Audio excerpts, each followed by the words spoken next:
Hello guys, today I'll give you a quick review the differences between the F10 M5 and the F90 M5. If you've been following my channel, you would know that I've had a 2018 M550i, then jumped into a 2018 F90 M5, and now I'm in an F10 M5.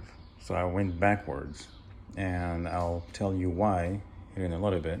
But this is an F10 M5 with competition package. My F90 didn't have a competition package because it wasn't out at that time, 2018. It came out in 2019. So nonetheless, the main differences here, obviously, let's talk about the looks. The looks are different. The headlights are different. The body lines are very similar, but the front and the back are totally different. And the front here, the whole thing is more puffed up. So the F90 has more like wider, I guess. I don't know what you want to say, like a height-wise, more. The openings are bigger. This here is bigger. And now you can get active cruise control and whatnot on it, and the kidney grills are a little bit bigger. Just everything is oversized overall, But the headlights here, let's talk about the headlights. So in the F90, the rings are a little bit different. They're sort of connected, I think. Starting to forget. But the main key difference between the two headlights, both are full LED. And at night when you turn them on, both come on. But the main key is the F90 has lenses. So this doesn't have lens. It's just reflector, But the F90 have a lens on the top here on both the lights. And what that does is it evens out the beam on the road, and it's sort of intensified it. It's just the lights is so much better on the F90 than the F10. So the F10, it gives you a good amount of light, but it looks more like floodlight on the road. So you get, high intensity areas and then there's not very much in other areas. Whereas the F90 just smoothed it out and gives you a clean, nice sweep, of the road. It's very, very, very beautiful. And yeah, but nonetheless, these are good. I think they are better than the projectors, but and they are very, very clever.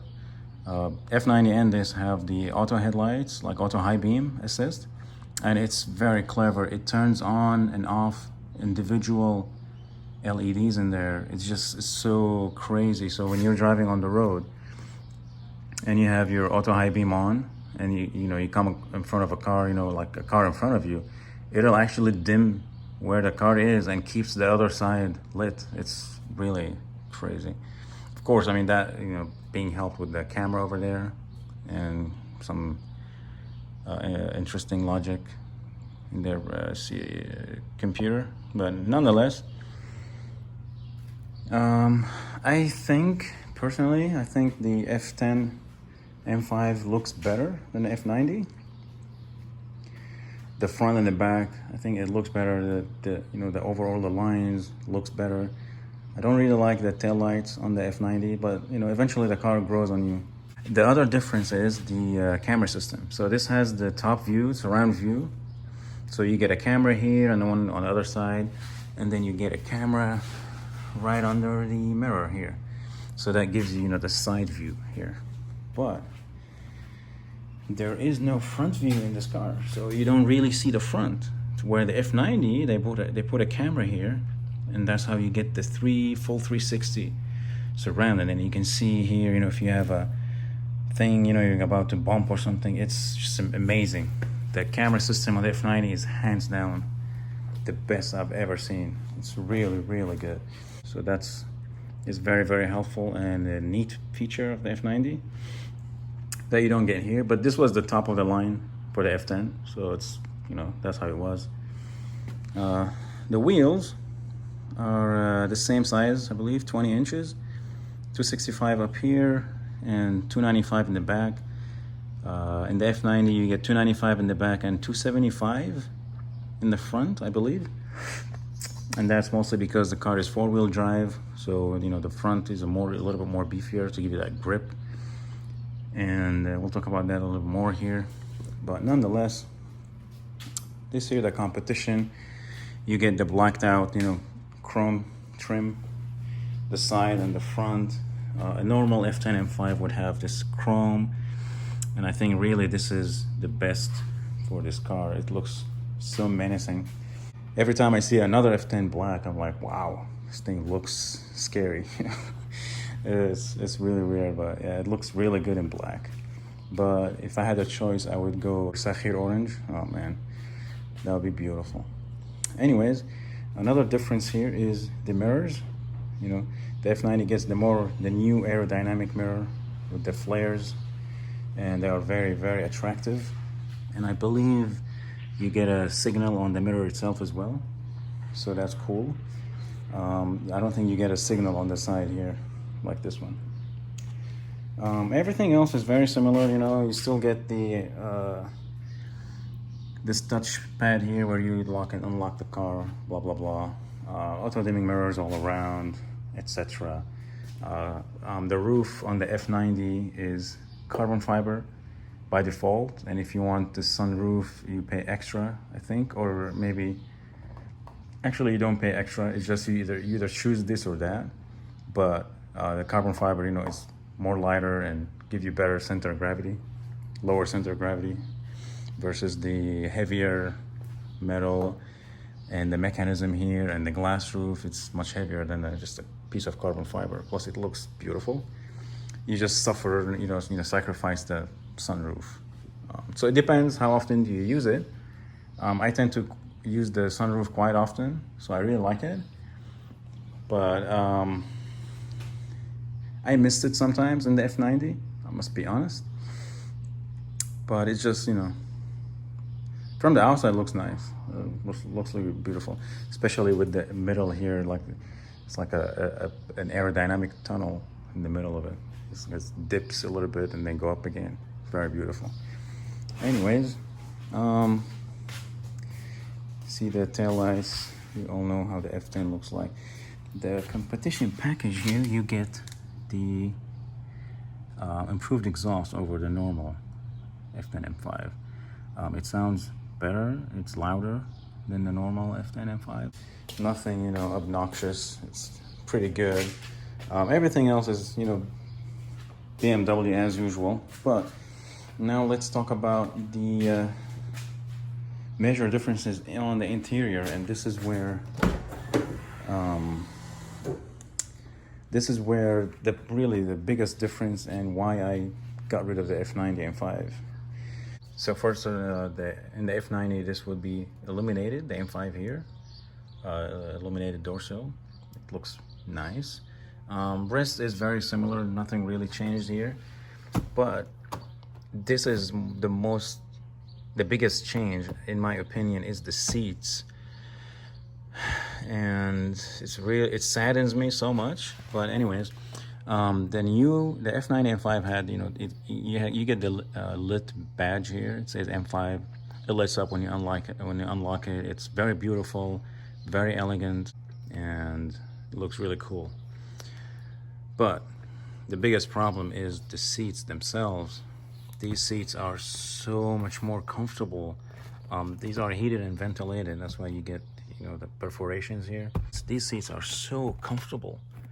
If you ever tried an F10 with multi-contour seats, that's what they are called, and you'll see how beautiful they are. And you have lots of adjustments. So this is for the side bolsters. This is for the lumbar support.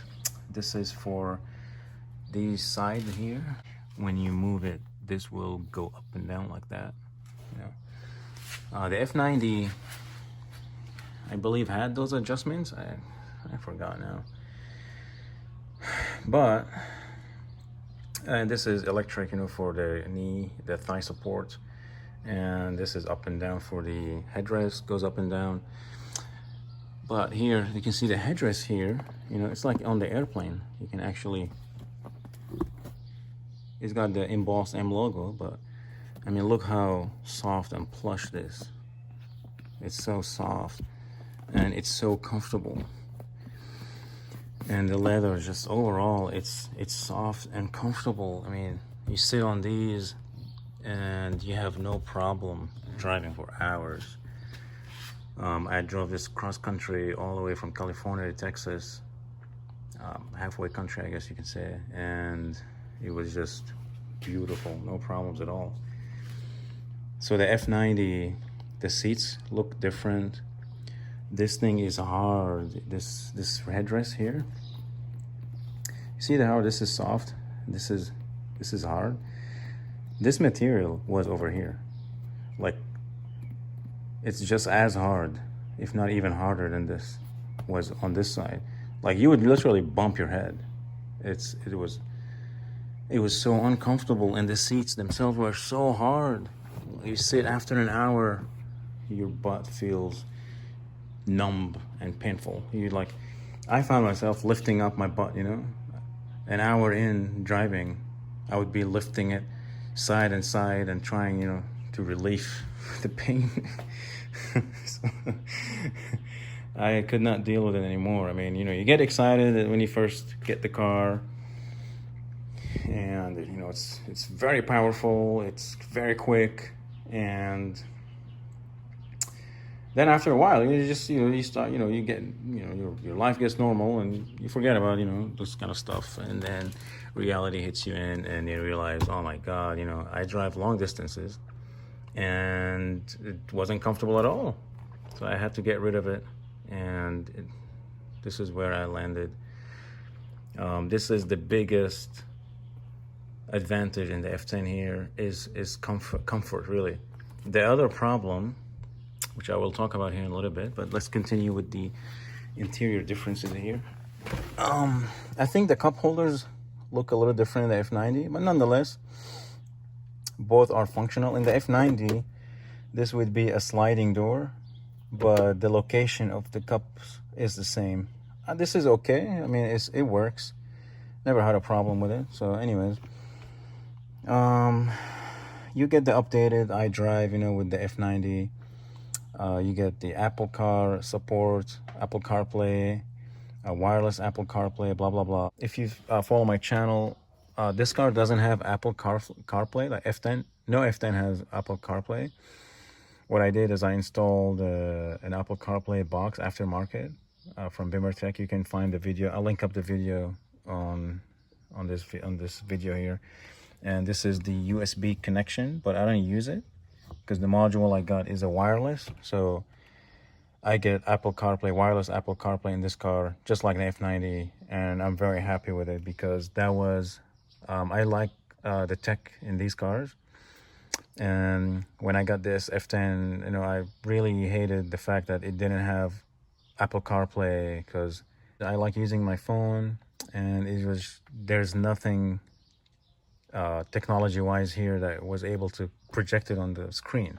So you can do Bluetooth, but you constantly have to put your phone here, or you have to put a mount. And as you can see, the glass here, the view is a bit of narrow. I mean, I don't know why this here, there is a narrow view here. See if you can see.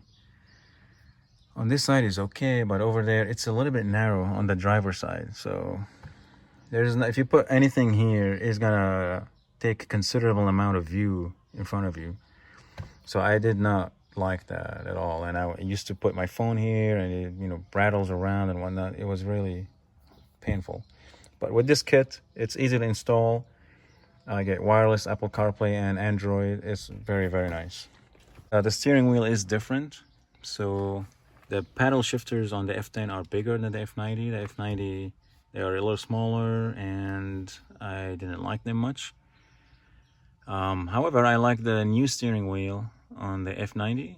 It is a little bit more beefier, and I like the look of it. And so this here, you can see the heated steering wheel button is on the side of the steering column. So the steering control here, and you get the heated steering wheel here. While on the F90, it's over here, and it's just way more convenient, you know, than having it on the side. I mean, you get used to it. You just, you know, bring your hand here and press it. It's not that hard. But if you want to know it's on or off, because it's got a light right there, you actually have to look, you know. But it does tell you on the dash that a steering wheel has been activated, so you can press it and press it again to know if it's activated or deactivated, etc. It was just nice having it here. And the steering wheel overall looked better in the F90. I like it more. And you know, the gauges here are analog versus in the F90 where completely digital. Mirror, I think F90 you get frameless mirrors, so that's different. The other difference is, let me show you. So you see, this is the blind spot indicator on the F10, while the F90 is on the mirror itself. It's like a triangle. It's like a triangle blended in with the mirror, like right here, and it's so much better. It's harder to see this part when you're looking here and trying to figure out if there's anyone in your lane, you know, than when you're looking here and you see a yellow triangle here. It's just so much better. Like, I feel like I always have to look specifically for this on this spot rather than looking here and seeing the triangle. Plus, mind you, the light of the triangle here is not that bright, so it's just, you really need to spot it. This was the differences between F90 and F10 exterior and interior wise. If you want to see the differences in driving dynamics, please check out my other video. I'll link it up here. And yeah, catch you later in a different video. Bye bye.